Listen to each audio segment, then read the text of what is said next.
दोस्तों, इस संसार में बहुत से ऐसे वैज्ञानिक हुए हैं जिनके आविष्कार उस समय से काफ़ी आगे के होते थे।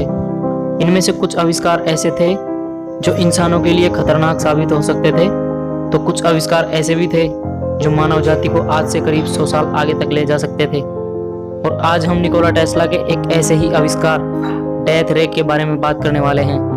वीडियो शुरू करने से पहले आपने अभी तक हमारा चैनल सब्सक्राइब नहीं किया है तो कर लीजिए और साथ के साथ बेल आइकन को प्रेस कर लीजिए, जिससे कि आने वाली वीडियो का नोटिफिकेशन आपको मिलता रहे। तो चलिए वीडियो शुरू करते हैं। द्वितीय विश्व युद्ध के समय हथियारों की बड़ी मांग चल रही थी, जिससे निकोला टेस्ला ने एक ऐसे प्रोजेक्ट पर काम करना शुरू कर दिया जो अगर बनकर तैयार हो जाता तो शायद पूरी दुनिया में तबाही आ सकती थी। इसका नाम था डेथ रे, जिसे डेथ बीम के नाम से भी जाना जाता है।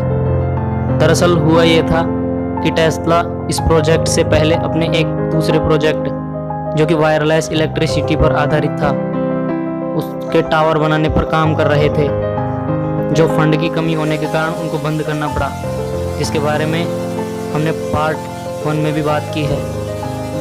टेस्ला के दिमाग में इस प्रोजेक्ट का विचार वायरलेस इलेक्ट्रिसिटी के प्रोजेक्ट से आया, जो कि इलेक्ट्रिसिटी पर ही आधारित था।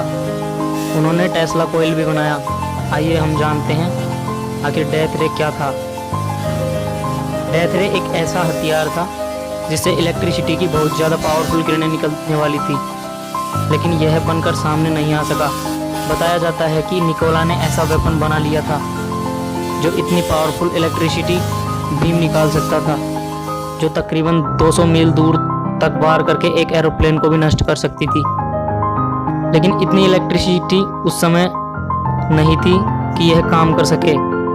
टेस्ला ने अपनी इस डेथ रे को टेलीफोर्स नाम दिया। कई वैज्ञानिकों ने डेथ रे बनाने का दावा किया, लेकिन टेस्ला का कहना था कि अब तक की जो भी डेथ रे बनाए गए हैं वो काम नहीं कर सकते, क्योंकि उसके लिए इतनी इलेक्ट्रिसिटी की ज़रूरत है जो कि पैदा नहीं की जा सकी। अगर इसके लिए उस समय न्यूयॉर्क शहर की पूरी इलेक्ट्रिसिटी को किरणों में बदलकर उन मशीनों में छोड़ा जाए तो भी वे काम नहीं करेंगी, क्योंकि भौतिक विज्ञान के अनुसार दूरी बढ़ने के साथ साथ वे किरणें हवा में फैल जाएंगी, जिससे उनका असर खत्म हो जाएगा। और उन्होंने बताया कि मैंने ऐसी मशीन बनाई है जिसमें से इलेक्ट्रिसिटी की इतनी पतली किरणें निकलेंगी जो कि बाल जितनी होंगी, और इसी कारण उसमें इलेक्ट्रिसिटी का कम इस्तेमाल होगा और वे ज़्यादा दूर तक पूरे फोर्स के साथ जा सकती हैं।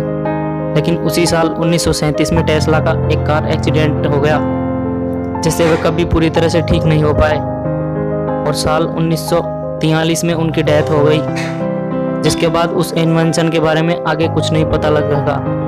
और निकोला ने अपने इस प्रोजेक्ट को लोगों के सामने प्रत्यक्ष रूप से नहीं ला पाए। आज के लिए बस इतना ही। कैसा लगा आपको हमारा वीडियो, कमेंट करके ज़रूर बताना। आशा करता हूँ आपको डेथ रे के बारे में पूरा समझ में आ गया होगा। वीडियो को लाइक, शेयर एंड सब्सक्राइब करना मत भूलना। मिलते हैं अगली वीडियो में, तब तक के लिए बाय एंड टेक केयर।